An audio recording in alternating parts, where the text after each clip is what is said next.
Hi there, my name's Ryan Cordner. I'm currently living in the central belt of Scotland. I've been there most of my life, done a bit of travelling, lived on an island for a small period as well, which I've really enjoyed. But my bus journey started when I was 16. I got an apprenticeship for the main operator in Edinburgh, Lothian Buses.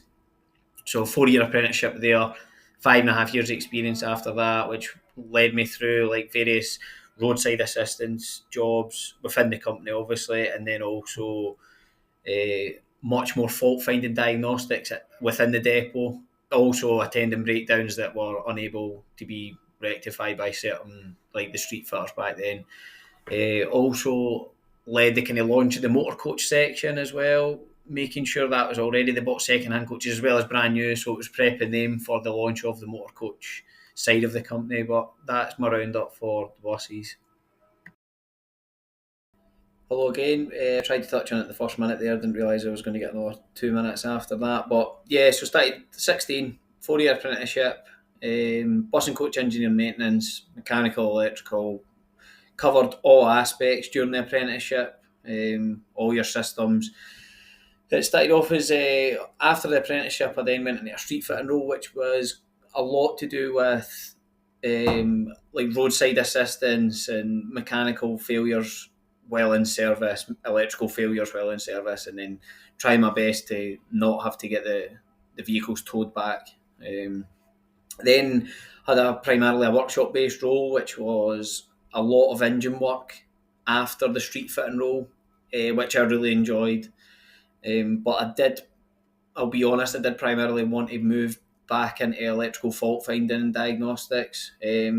So I was given a lot of hybrid courses from then to like kind of move with the new Euro regulations, and then from there went into I did kind of go into a mostly electrical based role after that, which I enjoyed the most. I've always had a keen interest on why something stopped working, and how it should be working and how it does work, rather than just that's not working and replace it.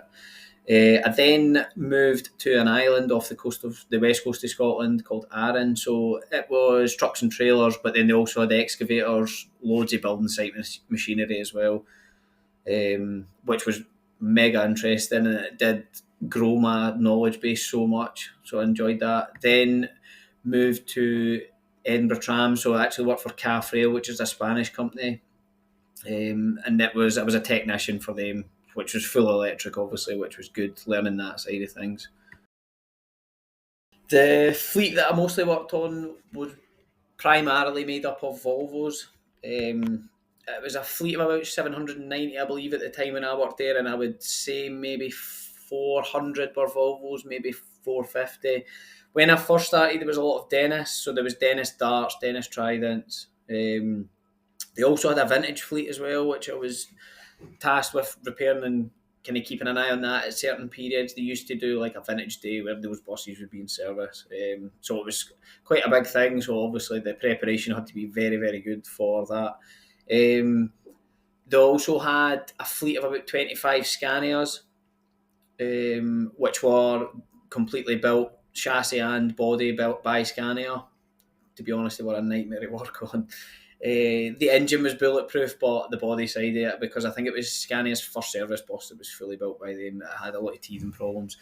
Um, we also had, so it was right bus bodies on the Volvos, and then Dennis also brought out a hybrid vehicle as well, which was once again, it was a bit of a nightmare, but it was challenging, and that's what you like. You always like to try and push yourself every day. Over in Arran, when I worked on the Hodge for the Hodge company, it was mostly Scanias they had. They had like smaller units, so there was Transits, there was Fusos, Mitsubishi Cantors, which was once again it was good learning all that side of things. I've never learned something when there was no need to learn it. But primarily the tractor unit fleet was Scania. They had a few DAF flatbeds that would stay island based, but the Scania trucks were mostly on the island. There was also an MEN that I'd done a little bit of work on, but the wide array of building equipment was great. I loved the knowledge base that gave me as well.